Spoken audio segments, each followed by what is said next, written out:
कैसे हैं आप सब। स्वागत करते हैं आपका प्रेम सर के इस चैनल पर।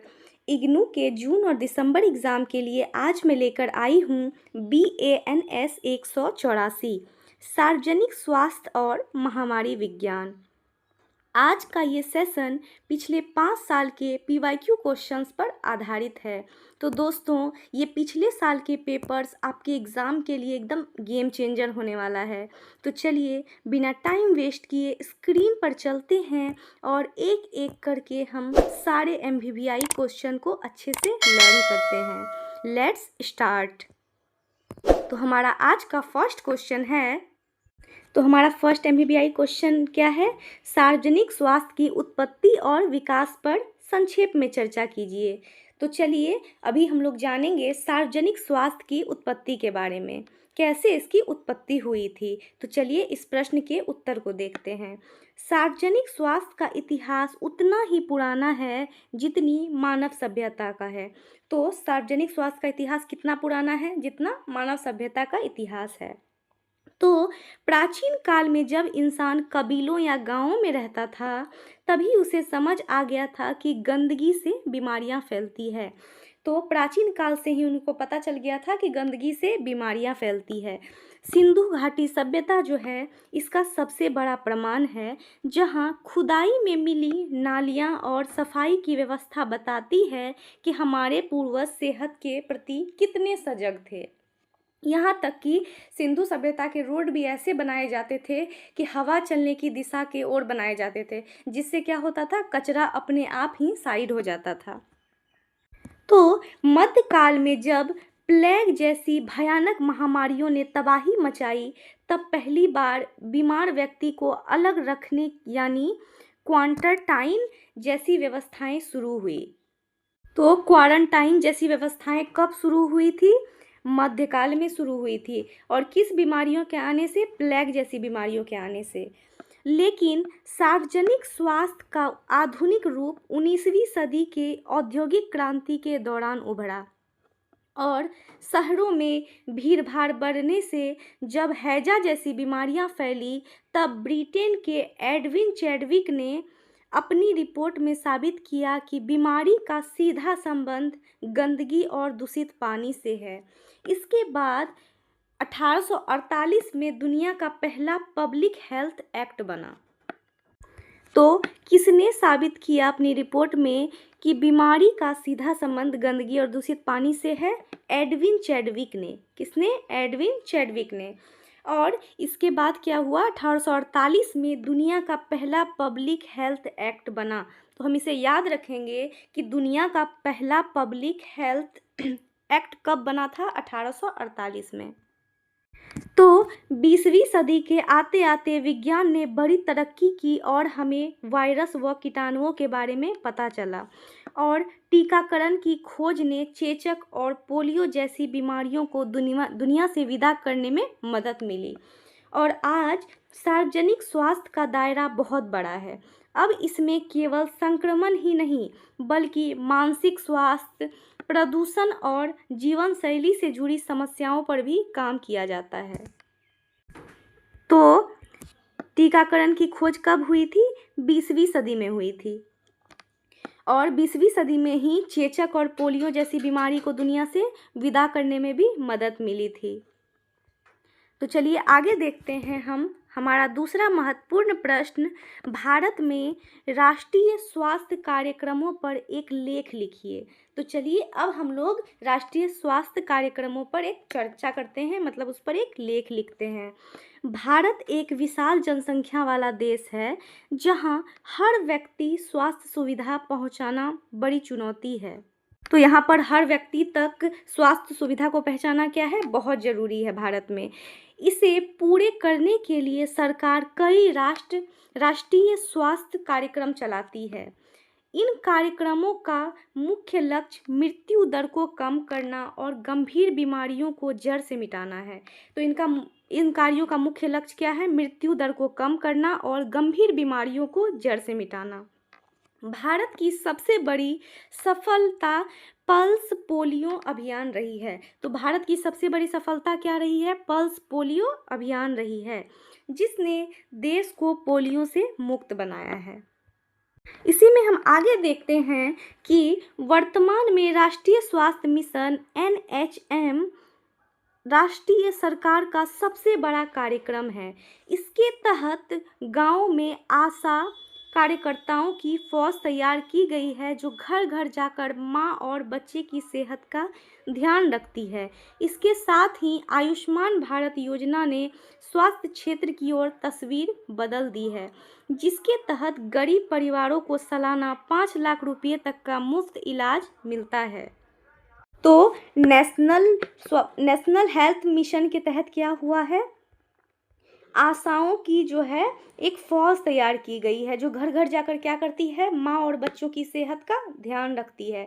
इसके साथ क्या किया गया है? आयुष्मान भारत योजना ने स्वास्थ्य क्षेत्र की तस्वीर बदल दी है। तो मतलब आयुष्मान भारत योजना के तहत 5 लाख रुपये तक का मुफ्त इलाज गरीबों को मिल रहा है, जिससे हमारा हेल्थ में काफ़ी, यानी हमारे स्वास्थ्य को उजागर करने के लिए सरकार काफ़ी कुछ कर रही है, जिसका एक उदाहरण आयुष्मान भारत योजना भी है।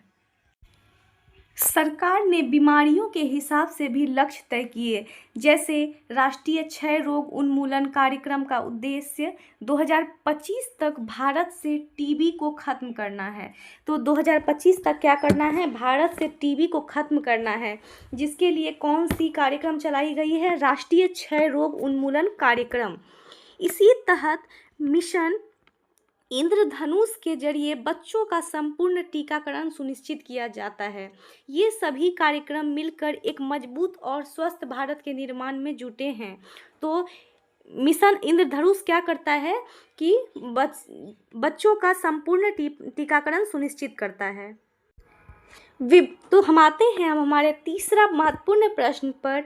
विभिन्न प्रकार के वर्णनात्मक अध्ययनों का संक्षेप में वर्णन कीजिए। तो चलिए अब हम लोग चलते हैं वर्णनात्मक अध्ययनों को समझते हैं। महामारी विज्ञान में वर्णनात्मक अध्ययन डिस्क्रिप्टिव स्टडीज़ जो है वह एक पहला कदम है, जहां किसी बीमारी का बारीकी विश्लेषण किया जाता है। और आसान शब्दों में कहें तो इसमें डॉक्टर या शोधकर्ता किसी बीमारी का पूरा बायोडाटा तैयार करते हैं कि वह बीमारी किसे, कहाँ और कब प्रभावित कर रही है। तो वर्णनात्मक अध्ययन के तहत क्या हो रहा है कि डॉक्टर या शोधकर्ता जो हैं वो क्या कर रहे हैं? बीमारी का पूरा बायोडाटा तैयार कर रहे हैं, जिसमें क्या हो रहा है कि बीमारी किससे, कहाँ और कब प्रभावित हो कर रही है, उसका पूरा एक डाटा तैयार कर रहे हैं, ताकि वो हमारे हेल्थ को इम्प्रूव करने में मदद कर सके। तो आइए अब हम इस डाटा के कुछ प्रमुख प्रकारों को पढ़ते हैं और समझने का प्रयास करते हैं।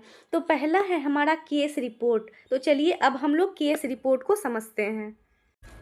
तो केस रिपोर्ट के तहत जब किसी डॉक्टर के पास कोई ऐसा मरीज आता है जिसमें बिल्कुल नए या अनोखे लक्षण हो, तो उसकी पूरी जानकारी लिखना केस रिपोर्ट कहलाता है। तो जैसे कि मान लो कि कोई एक ऐसा व्यक्ति आया जो कि उसके अंदर एक अनोखा लक्षण हो, उसकी बीमारी एक अलग से हो, तो उसको क्या किया जा रहा है कि एक अलग से उसको रिपोर्ट में लिख दिया जा रहा है केस रिपोर्ट के अंतर्गत, और यह एक व्यक्ति पर आधारित होता है। तो चलिए अब हम लोग देखते हैं दूसरा, जो कि है केस सीरीज। तो चलिए अब हम लोग केस सीरीज को समझते हैं। अगर एक ही जैसे लक्षणों वाले कई मरीज एक साथ मिलने लगे तो उन सब के डेटा को मिलाकर एक रिपोर्ट बनती है। इससे यह समझने में मदद मिलती है कि बीमारी का सामान्य व्यवहार कैसा है। तो मतलब केस सीरीज में क्या होता है कि मिलते जुलते लक्षणों को का एक डाटा तैयार कर दिया जाता है, जिसको केस सीरीज में डाल दिया जाता है। और हमारा तीसरा महत्वपूर्ण रिपोर्ट है क्रॉस अनुभागीय अध्ययन। तो चलिए अब हम लोग इसे देखते हैं। इसे आप एक तहत का सर्वे कह सकते हैं। इसमें एक निश्चित समय पर पूरी जनसंख्या की जांच की जाती है, ताकि पता चले कि इस वक्त समाज में कितने प्रतिशत लोग उस बीमारियों से पीड़ित हैं, और हमें यह बीमारी की व्यापकता बताता है। तो क्रॉस अनुभागीय अध्ययन क्या बताता है? बीमारियों की व्यापकता बताता है कि कितने % लोग जो हैं उस बीमारी से ग्रसित हैं। तो चलिए अब हम लोग आते हैं हमारे चौथे महत्वपूर्ण प्रश्न पर, मानव स्वास्थ्य पर वैश्वीकरण प्रभाव पर चर्चा कीजिए। तो चलिए अब हम लोग मानव स्वास्थ्य पर वैश्वीकरण के प्रभाव को चर्चा करते हैं। वैश्वीकरण ने पूरी दुनिया को एक बड़े बाजार और परिवार की तरह जोड़ दिया है। वैश्वीकरण ने क्या किया है कि पूरी दुनिया को एक बड़े बाजार और परिवार की तरह जोड़ दिया है। इसका हमारे स्वास्थ्य पर अच्छा और बुरा दोनों तरह का असर पड़ता है। तो वैश्वीकरण के प्रभाव का जो हमारे स्वास्थ्य पर है, अच्छा और बुरा दोनों तरह का पड़ रहा है। ना ही ऐसा है कि बहुत अच्छा है, ना ही ऐसा है कि बहुत ख़राब है, दोनों है। अगर अच्छी बात करें तो आज दुनिया के किसी भी कोने में दवा या वैक्सीन बहुत जल्द हमारे पास पहुंच जाती है। सूचना क्रांति की वजह से लोग अपनी सेहत के प्रति पहले से ज़्यादा जागरूक हुए हैं और टेलीमेडिसिन जैसी सुविधाओं ने अब घर बैठे दुनिया के बड़े डॉक्टरों से सलाह लेना आसान हो गया है। तो घर बैठे दुनिया के बड़े डॉक्टरों से सलाह किसके तहत लिया जा सकता है? टेलीमेडिसिन के तहत। तो चलिए हम लोग इसी में अब आगे देखते हैं, लेकिन इसके कुछ नुकसान भी है। तो चलिए इन नुकसानों को भी देखते हैं। वैश्वीकरण की वजह से लोगों का खान पान बदल गया। लोग पारंपरिक भोजन छोड़कर फास्ट फूड की तरफ भाग रहे हैं, जिससे मोटापा और दिल की बीमारियां बढ़ रही है। सबसे बड़ा खतरा यह है कि अब बीमारियां भी ग्लोबल हो गई है। अब बीमारियां क्या हो गई है? ग्लोबल हो गई है। और इसका सबसे बड़ा उदाहरण कोविड-19 है, जो एक देश से शुरू होकर कुछ ही दिनों में पूरी दुनिया में फैला। और इसके अलावा बढ़ता प्रदूषण और जलवायु परिवर्तन भी कहीं ना कहीं भागदौड़ भरी ग्लोबल संस्कृति का नतीजा है। और हमने तो कोविड-19 जैसी बीमारियों को फेस किया है, तो हम अच्छे से समझ सकते हैं कि वैश्वीकरण के नुकसान किस प्रकार हो रहे हैं। तो चलिए अब हम लोग आते हैं हमारे 5वें महत्वपूर्ण प्रश्न पर, और ये है भारत के स्वास्थ्य क्षेत्र में गैर सरकारी संगठनों की भूमिका को स्पष्ट कीजिए। तो चलिए अब हम लोग समझते हैं इस प्रश्न के उत्तर को। भारत जैसे बड़े देश में जहां सरकारी तंत्र हर जगह नहीं पहुंच पाता, वहां गैर सरकारी संगठन NGOs एक मजबूत पुल का काम करते हैं। तो अब हम लोग जानेंगे किसके बारे में? गैर सरकारी संगठन के बारे में, जो कि किसको कहते हैं? NGOs को। एक मजबूत पुल का काम करते हैं, क्योंकि ये क्योंकि सरकारी तंत्र हर जगह तो नहीं पहुंच सकते, तो वो हर जगह एक छोटे छोटे NGOs होते हैं जो सरकार से जुड़ी हुई रहती है, और वो NGO के तहत हम लोग को लाभ मिलता है। ये संगठन समाज के सबसे पिछड़े और गरीब तबके तक स्वास्थ्य सेवाएं पहुंचाने में सरकार की बहुत मदद करते हैं।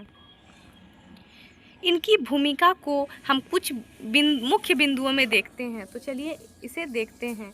सबसे पहला है जागरूकता और शिक्षा। तो चलिए हम लोग समझते हैं जागरूकता और शिक्षा। NGO गाँव और झुग्गियों में जाकर लोगों को साफ सफाई, टीकाकरण और परिवार नियोजन के बारे में सरल भाषा में समझाते हैं। तो NGO में क्या होता है कि वहाँ NGO में जो लोग जुड़े हुए रहते हैं, वो घर घर जाकर, झुग्गियों में जाकर, गाँव में जाकर लोगों को साफ़ सफाई के लिए, टीकाकरण और परिवार नियोजन के बारे में सरल से सरल भाषा में बताते हैं, ताकि वो लोग इस बात को समझ सके और उन घर में इन सब बीमारियों से छुटकारा मिल पाए। और गानों का सहारा लेते हैं ताकि संदेश आम आदमी के दिल तक पहुँचे। अक्सर ये वो लोग क्या करते हैं कि नुक्कड़ नाटकों और गानों का प्रयोग करते हैं, जिससे क्योंकि गांव के लोग, बहुत ऐसे भी लोग होते हैं जो अशिक्षित हैं, तो गानों के ज़रिए, नाटकों के ज़रिए उन्हें भी समझ में आ सके कि परिवार नियोजन, साफ़ सफाई, टीकाकरण कितना ज़्यादा ज़रूरी है।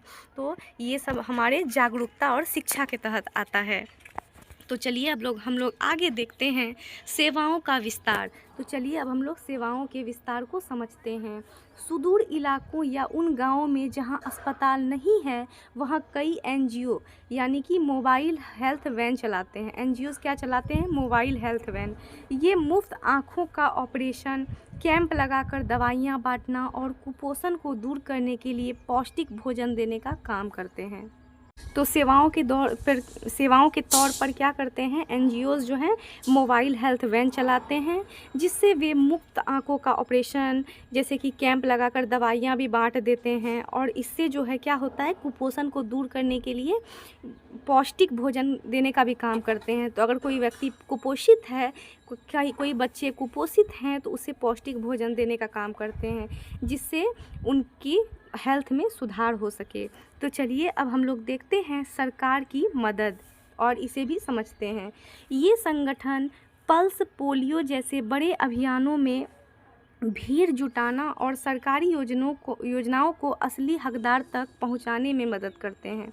ये संगठन क्या करते हैं, पल्स पोलियो जैसे बड़े अभियानों में भीड़ जुटाने का कार्य करते हैं। तो चलिए अब हम लोग देखते हैं हमारा 6th इम्पॉर्टेंट प्रश्न, पर्यावरणीय स्वास्थ्य को परिभाषित कीजिए। मानव स्वास्थ्य पर वायु में मौजूद जैविक, रासायनिक और भौतिक कारकों के प्रभावों पर चर्चा कीजिए। तो चलिए अब हम लोग सबसे पहले पर्यावरणीय स्वास्थ्य के बारे में देखेंगे, फिर उसके जैविक, रासायनिक और भौतिक कारकों पर भी देखेंगे। तो चलिए चलते हैं। पर्यावरणीय स्वास्थ्य का मतलब है अपने आसपास के वातावरण जैसे कि हवा, पानी, मिट्टी को ऐसा रखना जिससे इंसान बीमार ना पड़े। अगर पर्यावरण शुद्ध है तो हमारा स्वास्थ्य भी बेहतर रहेगा। तो हमारा स्वास्थ्य किस पर निर्भर करता है, हमारे पर्यावरण की शुद्धता पे। तो अगर हमारे आसपास का वातावरण अच्छा रहेगा, शुद्ध रहेगा, तो हम उतने ही स्वस्थ रहेंगे। तो चलिए अब हम लोग देखते हैं हवा में मौजूद कुछ हानिकारक तत्व जो कि हमें बहुत ज़्यादा बीमार कर सकते हैं। तो जिसमें हमारा पहला है जैविक कारक। तो चलिए हम लोग जैविक कारक को समझते हैं। इसमें हवा में तैरने वाले सूक्ष्म बैक्टीरिया, वायरस और फफूंद शामिल है। जब हम ऐसी हवा में सांस लेते हैं तो हमें टीबी, इन्फ्लुएंजा या एलर्जी जैसी बीमारियां हो सकती है। तो जैविक कारक के अंतर्गत क्या होता है कि बैक्टीरिया, वायरस और फफूंद के वजह से इन्फ्लुएंजा या एलर्जी जैसी बीमारियां हो सकती है। तो अब देखते हैं हम रासायनिक कारक। तो चलिए अब हम रासायनिक कारक को देखते हैं और समझने का प्रयास करते हैं।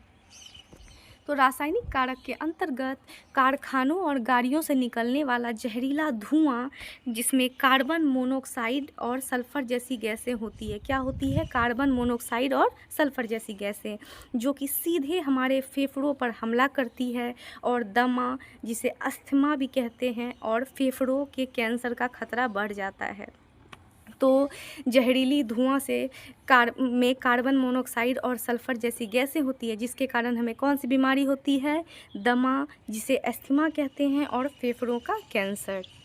तो चलिए अब हम लोग आगे देखते हैं भौतिक कारक और इसे भी समझते हैं।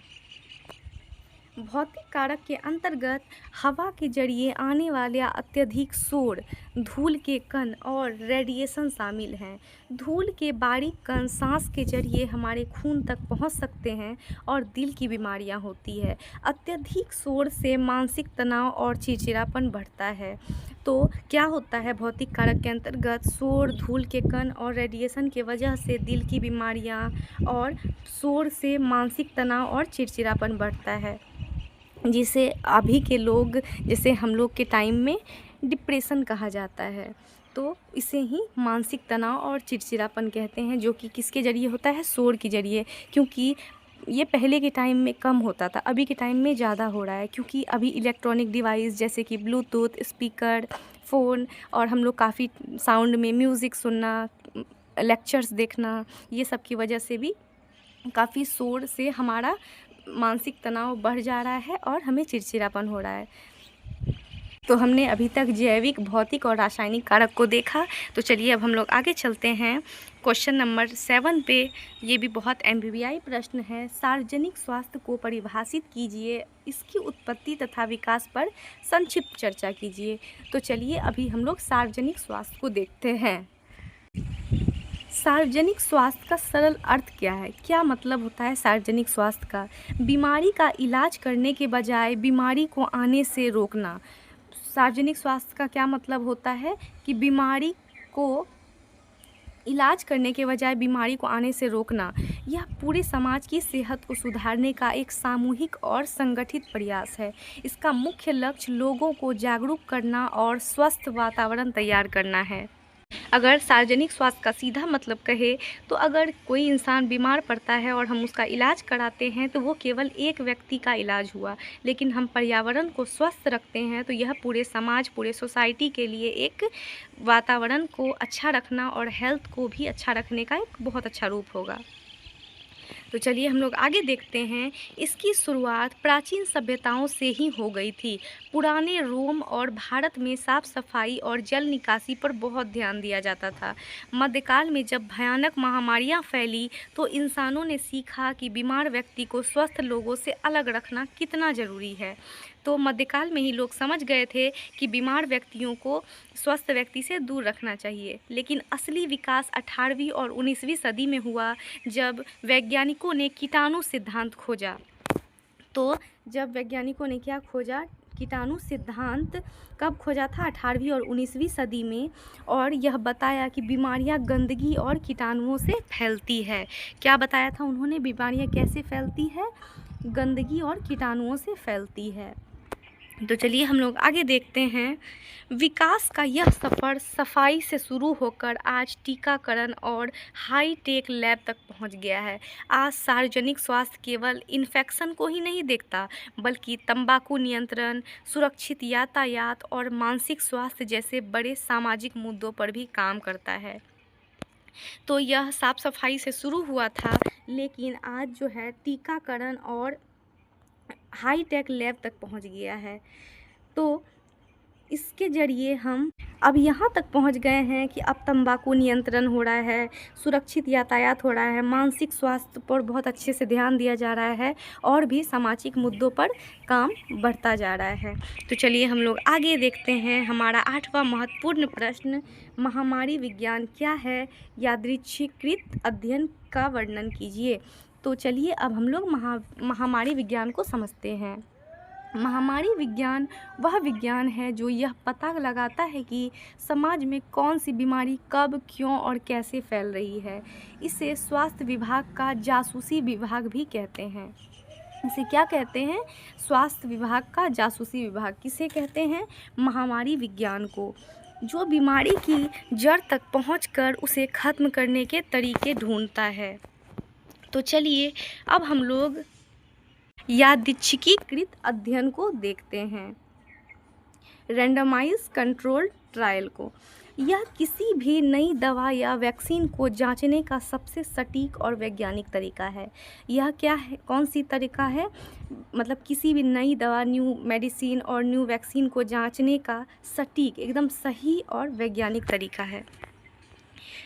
तो चलिए अब हम लोग देखते हैं। इसमें लोगों को 2 समूहों में लॉटरी या रैंडम तरीके से बांटा जाता था। इसे कैसे बांटा जाता था, इसे ये देखते हैं अब हम लोग। तो सबसे पहला प्रयोग समूह, पहला कौन सा ग्रुप था उसका बांटने का? प्रयोग समूह। तो चलिए हम लोग प्रयोग समूह को देखते हैं। इस ग्रुप के लोगों को वह नई दवा या टीका दिया जाता जिसकी जाँच करनी है। ठीक है, तो जिसकी जांच करनी है उसको क्या दिया जाता था कि यह दवा या फिर यह टीका दिया जाता था। और दूसरा है हमारा नियंत्रण समूह, जिसके अंतर्गत इस ग्रुप को या तो पुरानी दवा दी जाती थी या कोई नकली दवा, ताकि दोनों की तुलना की जा सके। तो नियंत्रण समूह के अंतर्गत क्या दिया जाता था? या तो नकली या तो पुरानी दवा, ताकि दोनों में तुलना किया जा सके। किन? प्रयोग समूह और नियंत्रण समूह में तुलना किया जाता था। तो अब इसके महत्व को देखते हैं। चूँकि लोग बिना किसी भेदभाव के रैंडमली चुना जाता था, इसलिए पक्षपात की गुंजाइश नहीं रहती। अंत में देखा जाता कि नई दवा वाले ग्रुप में कितना सुधार हुआ और वह ग्रुप ज़्यादा बेहतर रहता है, तभी उस दवा को जनता के लिए जारी किया जाता था। तो अगर वह टेस्ट सफल होता था तो उसके तहत ही उसे जनता के लिए जारी किया जाता था, अदरवाइज़ उसे हटा दिया जाता था। तो चलिए अब हम लोग आते हैं हमारे 9th इम्पोर्टेंट प्रश्न पर, जो है भारत में सार्वजनिक स्वास्थ्य का विवरण दीजिए। तो हम लोग चलिए अब सार्वजनिक स्वास्थ्य के बारे में समझते हैं। भारत में सार्वजनिक स्वास्थ्य एक ऐसी व्यवस्था है जो हर नागरिक को, चाहे वह अमीर हो या गरीब, बुनियादी इलाज देने की कोशिश करती है। तो सीधे सीधे कहे तो सार्वजनिक व्यवस्था जो है यह क्या करती है कि ना ही अमीर देखती है ना ही गरीब देखती है, यह एकदम सबको इक्वल बुनियादी इलाज देने की कोशिश करती है। तो चलिए हम लोग आगे देखते हैं। यहाँ स्वास्थ्य का ढांचा मुख्य रूप से 3 स्तरों पर काम करता है, जिसमें कि हमारा पहला है प्राथमिक स्तर। तो चलिए हम लोग प्राथमिक स्तर को देखते हैं। यह सबसे ज़मीनी स्तर है। गाँव में प्राथमिक स्वास्थ्य केंद्र पीएचसी होते हैं, जहां छोटी बीमारियों का इलाज और टीकाकरण होता है। यहाँ आशा कार्यकर्ता सबसे मुख्य कड़ी होती है।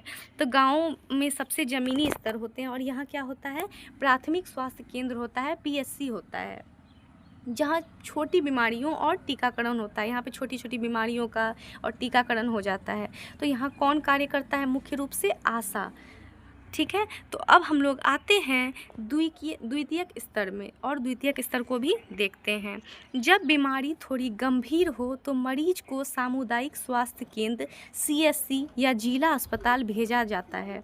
यहाँ सर्जरी और विशेषज्ञ डॉक्टरों की सुविधा मिलती है। तो सीएससी में क्या मिलती है, विशेषज्ञ और डॉक्टरों की सुविधा मिलती है, और यह किसके अंतर्गत आता है, द्वितीयक स्तर के अंतर्गत आता है।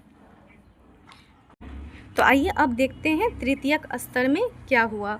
इसमें बड़े मेडिकल कॉलेज, एआईआईएमएस जैसे, एम्स जैसे संस्थान हैं, और जहां जटिल बीमारियों का इलाज और नई तकनीकों पर रिसर्च होती है। तो एम्स में क्या होता था कि जटिल बीमारियां काफ़ी ज़्यादा, मतलब जो बीमारी का इलाज गाँव में नहीं हो सकता था, सीएससी में नहीं हो सकता था, उसको कहाँ भेजा जाता था, एम्स भेजा जाता था, जहाँ नई तकनीकों पर रिसर्च होता था। तो भारत ने पोलियो और चेचक को ख़त्म करने में बड़ी जीत पाई।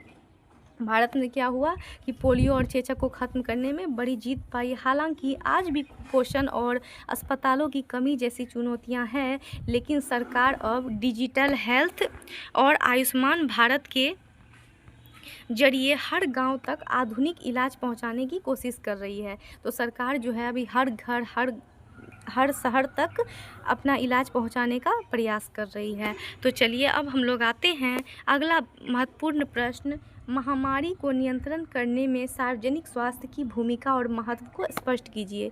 तो चलिए अब हम लोग देखते हैं महामारी को नियंत्रण करने में भूमिका। जब कोई महामारी जैसे हैजा या कोविड फैलती है तो डॉक्टर केवल बीमारियों का इलाज करते हैं, लेकिन उस पूरी महामारी को जड़ से मिटाने का जिम्मा सार्वजनिक स्वास्थ्य का तंत्र होता है। क्या होता है, सार्वजनिक स्वास्थ्य का तंत्र, जिससे क्या होता है, पूरी महामारी को जड़ से मिटाना होता है। तो चलिए इसमें देखते हैं सबसे पहला निगरानी और पहचान। तो समझने का प्रयास करते हैं निगरानी और पहचान के अंतर्गत क्या होता है। सार्वजनिक स्वास्थ्य विभाग यह नज़र रखता है कि किसी इलाके में अचानक मरीज तो नहीं बढ़ रहे हैं, और शुरुआती पहचान ही महामारी को एक शहर से दूसरे शहर जाने से रोकती है। और शुरुआती पहचान क्या करती है, महामारी को एक शहर से दूसरे शहर जाने में रोकती है। तो चलिए इसके रोकथाम के कुछ उपायों को देखते हैं, जिसमें कि है सबसे मास्क पहनना, हाथ धोना और सामाजिक दूरी जैसे नियमों को लागू करना, इसी का काम है। टीकाकरण अभियान चलाना इसकी सबसे बड़ी भूमिका है, जो लोगों के शरीर में बीमारियों से लड़ने की ताकत पैदा करती है। तो इसके रोकथाम के उपायों में सबसे महत्वपूर्ण कौन कौन सा है, मास्क लगाना, हाथ धोना और सामाजिक दूरी जैसे कि नियमों का लागू करना, कि इतना लोगों से इतना दूर रहना चाहिए, जितने भी रूल्स हैं उसको भी फॉलो करना चाहिए। और टीकाकरण अभियान चलाना इसकी सबसे बड़ी भूमिका है, किसकी, रोकथाम की। तो चलिए अब हम लोग आगे देखते हैं सही जानकारी। तो सही जानकारी के अंतर्गत महामारी के समय अफवाहें बहुत तेज़ी से फैलती है। सार्वजनिक स्वास्थ्य तंत्र जनता तक सही जानकारी पहुंचाता है, ताकि लोग घबराए नहीं और अपना बचाव कर सके। बिना एक मजबूत पब्लिक हेल्थ सिस्टम के कोई भी देश अपनी आबादी को महामारी से नहीं बचा सकता है। बिना एक मजबूत पब्लिक हेल्थ सिस्टम के कोई भी देश क्या नहीं कर सकता है, आबादी को महामारी से नहीं बचा सकता है। तो चलिए आते हैं हमारे 11वें महत्वपूर्ण प्रश्न पर। विभिन्न प्रकार के अवलोकन संबंधी अभियानों पर चर्चा कीजिए। तो चलिए इसे भी देखते हैं। अवलोकन संबंधी अध्ययन जो है, ऑब्जर्वेशनल स्टडीज़ वे होते हैं जहां शोधकर्ता खुद को कोई प्रयोग नहीं करता, बल्कि वह केवल कुदरती तौर पर हो रही चीज़ों को देखता है और रिकॉर्ड करता है। तो यह क्या करता है, कुदरती तौर पर जो चीज़ें हो रही होती है उसको देखता है और रिकॉर्ड कर रहा होता है। तो चलिए हम लोग आगे देखते हैं इसके प्रमुख प्रकार किस प्रकार हैं। तो इसमें है केस कंट्रोल अध्ययन। तो चलिए हम लोग केस कंट्रोल अध्ययन को समझते हैं। इसमें दो तरह के लोग लिए जाते हैं, एक वे जिन्हें बीमारी है और दूसरे वे जो स्वस्थ हैं।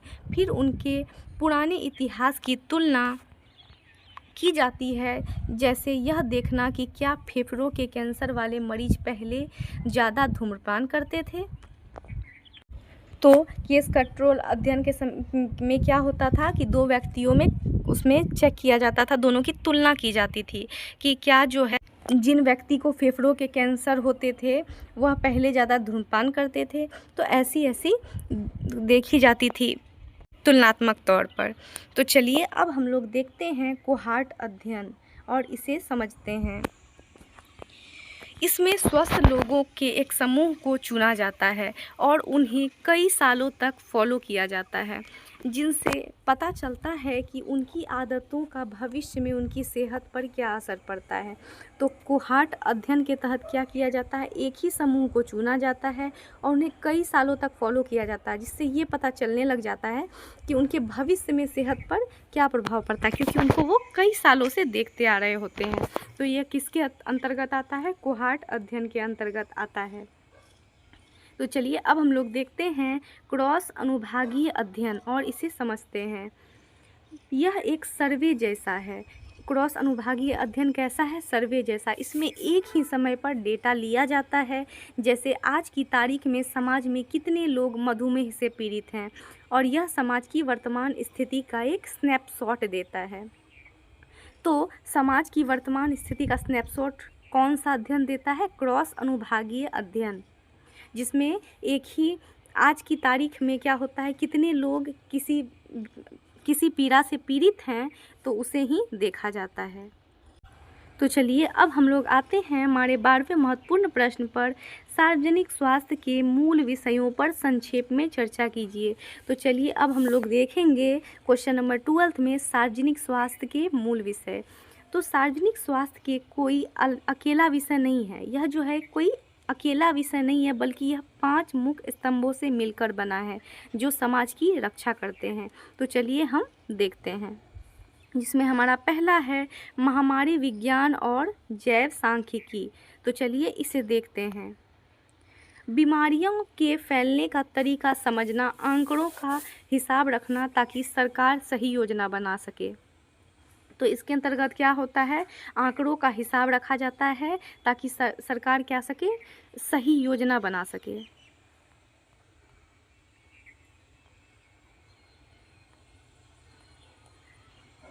किसके अंतर्गत, महामारी विज्ञान और जैव सांख्यिकी के अंतर्गत। वहीं दूसरा है स्वास्थ्य, पर्यावरणीय स्वास्थ्य। तो चलिए अब हम लोग देखते हैं कि यह सुनिश्चित करना कि हमारी हवा, पानी और भोजन शुद्ध हो, प्रदूषण को कम करना इसका सबसे बड़ा लक्ष्य है। तो हवा, पानी और भोजन को शुद्धता का ध्यान रखना जो कि इसका पर्यावरणीय स्वास्थ्य का सबसे बड़ा लक्ष्य है। तीसरा बिंदु देखें जिसमें है स्वास्थ्य नीति और प्रबंधन। तो चलिए इसे देखते हैं, स्वास्थ्य नीति और प्रबंधन। अस्पतालों को कैसे चलाना है, दवाइयों का स्टॉक कैसे रहेगा और बजट कहाँ से खर्च होगा, यही सब इसी का हिस्सा है। तो किसका हिस्सा है, स्वास्थ्य नीति और प्रबंधन का हिस्सा है। क्या करना, बजट देखना, स्टॉक देखना कि मेडिसिन कहाँ रहेगा, कैसे रहेगा, बजट कितना खर्च होगा, यह सब जो है स्वास्थ्य नीति और प्रबंधन देखती है। तो वहीं चौथे बिंदु को देखें तो इसमें है सामाजिक और व्यावहारिक विज्ञान। चलिए इसे देखते हैं। लोगों की बुरी आदतों जैसे नशा या गंदगी को बदलने के लिए उन्हें प्रेरित करना, स्वास्थ्य के प्रति जागरूक बनाना। तो सामाजिक और व्यवहार विज्ञान क्या करता है, लोगों की बुरी आदतों जैसे कि नशा या गंदगी को बदलने के लिए उन्हें प्रेरित करना क्या करता है, स्वास्थ्य के प्रति जागरूक बनाता है, जो कि सामाजिक और व्यावहारिक विज्ञान के अंतर्गत आता है। ये सभी विषय मिलकर एक ऐसा चक्र बनाते हैं जो हमें बीमारियों से दूर रखता है और हमें यह सिखाता है कि सेहत का मतलब केवल दवा लेना नहीं बल्कि अच्छी जीवन शैली जीना है। तो सेहत का क्या मतलब होता है, अच्छी जीवन शैली देना। ये नहीं होता है कि ज़्यादा मेडिसिन खाना, ज़रूरी नहीं है कि हर चीज़ पे मेडिसिन ही खाया जाए। कभी कभी हमें आयुर्वेद और अच्छी जीवन शैली को फॉलो करते हुए भी हेल्थ को अच्छा रखा जा सकता है। तो चलिए अब हम लोग आते हैं हमारे 13वां महत्वपूर्ण प्रश्न पर, जो है मानव स्वास्थ्य पर पानी में जैविक, रासायनिक और भौतिक कारकों के प्रभावों पर संक्षेप में प्रकाश डालिए। तो चलिए हम लोग देखते हैं कि अब जो है मानव स्वास्थ्य पर पानी में जैविक, रासायनिक और भौतिक कारकों के प्रभाव को और इसे अच्छे से समझते हैं। पानी के बिना जीवन मुमकिन नहीं है, लेकिन गंदा पानी मौत का कारण भी बन सकता है। तो गंदा पानी क्या बन सकता है, डायरेक्ट मौत का कारण बन सकता है। पानी को दूषित करने वाले कारकों को हम 3 हिस्सों में देख सकते हैं, जिसमें कि पहला है जैविक कारक, दूसरा है भौतिक कारक और दूसरा है रासायनिक कारक और तीसरा है भौतिक कारक। तो चलिए हम लोग एक एक करके तीनों को समझते हैं। तो चलिए पहले जैविक कारक को देखते हैं और इसे समझते हैं। इसमें पानी में मौजूद हानिकारक बैक्टीरिया और वायरस आते हैं। ऐसा गंदा पानी पीने से हैजा, टाइफाइड और पीलिया जैसी बीमारी बहुत तेज़ी से फैलती है।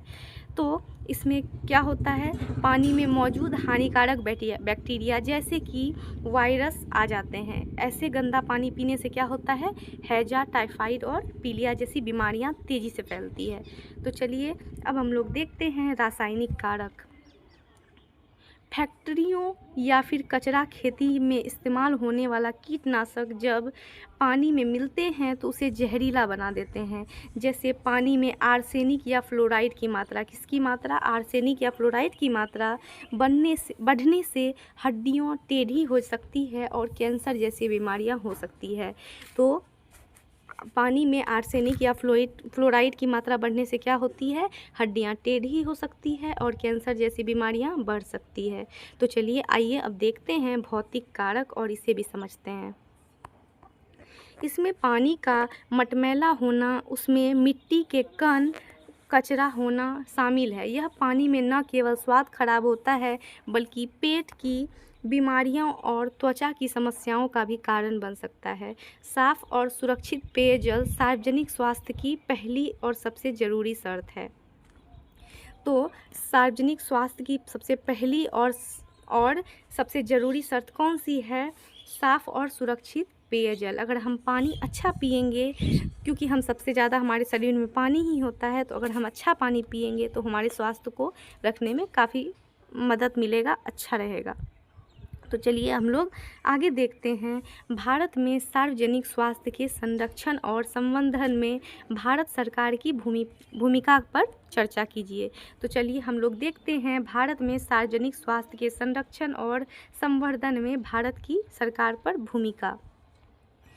भारत में जनता के स्वास्थ्य की जिम्मेदारी मुख्य रूप से सरकार की होती है। किसकी होती है, मुख्य रूप से सरकार की। सरकार 2 तरह से काम करती है, एक हमें बीमारियों से बचाना जिसे संरक्षण कहा जाता है, और दूसरा हमारी सेहत सुधारने के लिए प्रेरित करना जिसे संवर्धन कहा जाता है। तो चलिए सबसे पहले हम लोग देखते हैं संरक्षण में भूमिका। सरकार देश भर में सरकारी अस्पतालों का जाल बिछाती है और टीकाकरण अभियान चलाकर पोलियो और चेचक जैसी बीमारियों को ख़त्म करना सरकार की बड़ी जीत है। इसके अलावा संक्रामक बीमारियों को फैलने से रोकने के लिए नियम बनाना भी सरकार का काम है। तो संरक्षण की भूमिका के अंतर्गत क्या करती है सरकार, टीकाकरण अभियान चलाकर पोलियो जैसी बीमारियों को ख़त्म करती है और संक्रामक बीमारियों को फैलने से रोकने के लिए रूल्स बनाती है और सरकार उस पे वर्क भी करती है। तो चलिए अब हम लोग आगे दूसरा देखते हैं, संवर्धन में भूमिका, और इसे भी समझते हैं। सरकार जागरूकता फैलाती है ताकि लोग बेहतर जीवन चलाएं, जैसे योग दिवस मनाना, पौष्टिक आहार के लिए अभियान चलाना और स्वच्छ भारत के जरिए सफाई पर जोर देना। तो क्या करती है सरकार इसके जरिए कि काफ़ी दिवस को मनाती है ज़्यादातर, जिसमें कि योग दिवस हो गया, जैसे पौष्टिक आहार के लिए अभियान भी चलाती है और स्वच्छ भारत के जरिए सफाई पर काफ़ी ज़्यादा जोर देती है। तो चलिए हम लोग देखते हैं इसमें आयुष्मान भारत जैसी योजनाएं सरकार यह सुनिश्चित करती है कि गरीब आदमी भी बिना पैसों की चिंता किए अपना इलाज करा सके। और संक्षेप में कहें तो भारत सरकार कानून बनाकर और कम पैसे खर्च करके एक स्वस्थ समाज बनाने में सबसे बड़ी भूमिका निभाती है। तो क्या करती है भारत सरकार का कानून जो है ऐसा है जो कम पैसा खर्च कर कानून बनाकर और एक स्वस्थ समाज बनाने में भूमिका निभा रही है। तो अभी तक हमने 14 MVVI लॉन्ग प्रश्नों को देखा। अब हम लोग कुछ शॉर्ट क्वेश्चंस को देखेंगे और इन्हें भी समझेंगे, क्योंकि शॉर्ट क्वेश्चंस भी बहुत इम्पॉर्टेंट होते हैं। तो चलिए देखते हैं हमारा 15th इम्पॉर्टेंट क्वेश्चन, संचारी रोग। तो अब इसे समझते हैं। संचारी रोग वे बीमारियां हैं जो एक बीमार व्यक्ति या जानवर से दूसरे स्वस्थ व्यक्ति में फैलती है। ये बीमारियां सूक्ष्म कीटाणुओं जैसे बैक्टीरिया, वायरस और परजीवी के कारण होती है। किसके कारण होती है संचारी रोग? बैक्टीरिया, वायरस और परजीवी के कारण। इनके फैलने के कई माध्यम हो सकते हैं, जैसे दूषित हवा में सांस लेना, गंदा पानी या संक्रमित व्यक्ति के सीधे संपर्क में आ जाना। सार्वजनिक स्वास्थ्य में इनका नियंत्रण सबसे बड़ी चुनौती होती है, क्योंकि ये बहुत कम समय में बड़ी आबादी को बीमार कर सकती है। तो चलिए संचारी रोग के कुछ उदाहरण को देखते हैं। तो इसके उदाहरण हैं जैसे टीबी हवा के जरिए फैलती है, जबकि हैजे गंदे पानी और भोजन से फैलती है। इनसे बचाव का सबसे सरल तरीका साफ सफाई और सही समय पर टीकाकरण है। तो संचारी रोग से बचाव का सबसे सरल तरीका क्या है? साफ सफाई और सही समय पर टीकाकरण। तो चलिए हम लोग देखते हैं अगला महत्वपूर्ण प्रश्न, क्वेश्चन नंबर 16, स्वास्थ्य देखभाल सेवाएं। तो चलिए अब हम लोग स्वास्थ्य देखभाल सेवाओं को देखते हैं। ये वे सभी सुविधाएं और संसाधन हैं जो समाज को स्वस्थ रखने और बीमारियों के इलाज के लिए प्रदान किए जाते हैं। ये सुविधाएं मुख्य रूप से 3 स्तर पर काम करती है। पहला प्राथमिक स्तर और दूसरा जहाँ छोटी बीमारियों का इलाज और बचाव की जानकारी दी जाती है। तो प्राथमिक स्तर पर क्या होता है कि छोटी बीमारियों और बचाव का जानकारी दी जाती है, इलाज होता है। जहाँ दूसरा यानी कि सेकेंडरी स्तर जो होता है, इसमें विशेषज्ञ यानी कि डॉक्टर जिला अस्पतालों में इलाज करते हैं। और यहीं तीसरे में तृतीयक में टेरिटरी, जहाँ पे जटिल ऑपरेशन और रिसर्च होती है। जैसे कि मैंने बताया ही था इससे पहले, जैसे एम्स, वहाँ पर क्या होता है जटिल ऑपरेशन और यहाँ रिसर्च होता है बड़े बड़े बीमारियों पर। तो इन सेवाओं का असली मकसद यह सुनिश्चित करना है कि हर नागरिक को, चाहे वह गरीब हो या अमीर, समय पर और गुणवत्तापूर्ण इलाज मिल सके। तो चलिए अब हम लोगों ने अभी तक 16th इम्पॉर्टेंट क्वेश्चन देखें। अब नेक्स्ट पे आते हैं 17 यानी टीकाकरण। टीकाकरण आधुनिक चिकित्सा विज्ञान का एक ऐसा सुरक्षा कवच है जो हमारे शरीर को जानलेवा बीमारियों से लड़ने के लिए तैयार करता है। जब किसी व्यक्ति को टीका लगाया जाता है तो उसके शरीर की रोग प्रतिरोधक क्षमता बढ़ जाती है, जिससे भविष्य में उस बीमारी के कीटाणु शरीर पर असर नहीं कर पाते। और सार्वजनिक स्वास्थ्य इतिहास में टीकाकरण ने चेचक और पोलियो जैसी भयानक बीमारियों को जड़ से खत्म करने में सबसे बड़ी भूमिका निभाई है। तो चलिए इसके कुछ उदाहरण को देखते हैं और उसे भी समझते हैं। जैसे बच्चों को पोलियो की बूंदें पिलाई जाती थी या कोविड-19 से बचाव के लिए वैक्सीन दी गई, यह न केवल व्यक्ति को बचाता है बल्कि समाज में बीमारी के फैलाव को भी रोकता है। तो आते हैं हम लोग अब अगले महत्वपूर्ण प्रश्न पर। क्वेश्चन नंबर 18, टी परीक्षण। तो चलिए टी परीक्षण को समझते हैं। टी परीक्षण यानी टी टेस्ट सांख्यिकी स्टैटिस्टिक्स का एक महत्वपूर्ण औजार है जिसका उपयोग दो मुख्य समूहों के औसत यानी कि एक मेजरमेंट से होता है। तो इनके बीच अंतर जानने के लिए किया जाता है और शोधकर्ता क्या करते हैं, इसका इस्तेमाल तब करते हैं जब उन्हें यह पता लगाना हो कि क्या दो अलग अलग समूहों के परिणाम में कोई वास्तविक अंतर है या केवल इत्तेफाक है। सार्वजनिक स्वास्थ्य में इसका महत्व दवाओं के असर को जांचने में बहुत ज़्यादा होता है। तो मुख्य रूप से कहे तो टी परीक्षण का उपयोग क्या किया जाता है, दो अलग अलग असरों को परीक्षण किया जाता है कि ये एक वास्तविक अंतर है या फिर केवल इत्तेफाक है। दोनों के मेजरमेंट के जरिए इन दोनों को देखा जाता है, जैसे कि कोई दवाई, जैसे उनका हेल्थ, टी परीक्षण के जरिए इन दोनों में कंपैरिजन किया जाता है।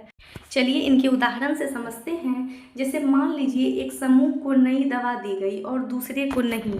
अब दोनों समूहों के रक्तचाप यानी कि ब्लड प्रेशर की तुलना करने से टी परीक्षण का उपयोग होगा ताकि यह साबित हो सके कि दवा वाकई काम कर रही है। तो अगर इसका टी परीक्षण होगा तो क्या हो जाएगा कि ये फिक्स हो जाएगा, यह सच में पता चल जाएगा कि यह दवाई काम कर रही है या फिर नहीं कर रही है। किसके जरिए काम करेगा, ये टी परीक्षण के जरिए। तो चलिए हम लोग देखते हैं हमारा अगला महत्वपूर्ण प्रश्न, SPSS। क्या है SPSS? SPSS एक कंप्यूटर सॉफ्टवेयर है जिसका पूरा नाम है statistical package for the social sciences. ये इनका प्रयोग जो है जटिल आंकड़ों का विश्लेषण करने के लिए किया जाता है। स्वास्थ्य शोधकर्ता इसका इस्तेमाल सर्वे के डेटा को समझने, बीमारियों के पैटर्न निकालने और भविष्य की स्वास्थ्य योजनाओं के लिए सटीक गणना करने में मदद करते हैं। यह बड़े बड़े डेटा को चार्ट, टेबल और ग्राफ में बदलकर उसे समझने में बहुत आसान बना देता है। आजकल महामारी विज्ञान के शोध में इसके बिना काम करना लगभग नामुमकिन है, क्योंकि यह मैनुअल गणना में होने वाली गलतियों को खत्म कर देता है। तो हमने क्या देखा, SPSS के जरिए काम करना बहुत आसान बन जाता है, क्योंकि यह मैनुअल गणना में होने वाली गलतियों को क्या करता है, खत्म कर देता है। तो चलिए हम लोग आते हैं अगले महत्वपूर्ण प्रश्न पर, वो है एनोवा। तो एनोवा का पूरा नाम है एनालिसिस ऑफ वेरिएशन। तो एनालिसिस ऑफ वेरिएंस यह जो टी परीक्षण का ही एक बढ़ा हुआ रूप है। क्या है एनोवा? फ़र्क सिर्फ इतना है कि जहां टी परीक्षण केवल दो समूहों की तुलना में काम करता है, वहीं एनोवा का उपयोग 3 या उससे अधिक समूहों के बीच अंतर को जांचने के लिए किया जाता है।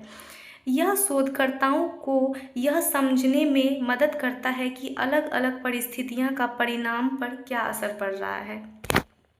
तो एनोवा क्या करता है, शोधकर्ताओं को यह समझने में मदद करता है कि अलग अलग परिस्थितियों का परिणामों पर क्या असर पड़ रहा है। तो चलिए अब हम लोग आगे देखते हैं इसके उदाहरण को। अगर हमें यह देखना हो कि 3 अलग अलग तरह के डाइट प्लान का वजन घटाने पर क्या असर पड़ रहा है, तो हम उन तीनों समूहों की डेटा की तुलना करने के लिए एनोवा का इस्तेमाल करेंगे। तो एनोवा से हमें पता चल जाएगा कि तीनों पर क्या डिफरेंसेस हो रही है, उस तीनों पर क्या असर पड़ रहा है। तो चलिए अब हम लोग देखते हैं क्वेश्चन नंबर 21। तो इसमें है एपिडेमिक और पैंडेमिक, स्थानीय एवं वैश्विक महामारी। तो चलिए हम लोग सबसे पहले देखते हैं एपिडेमिक और पैंडेमिक।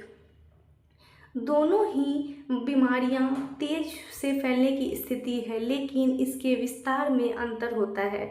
जब कोई बीमारी अचानक से किसी एक क्षेत्र या शहर या देश में बड़ी संख्या में फैल जाती है तो उसे एपिडेमिक कहते हैं।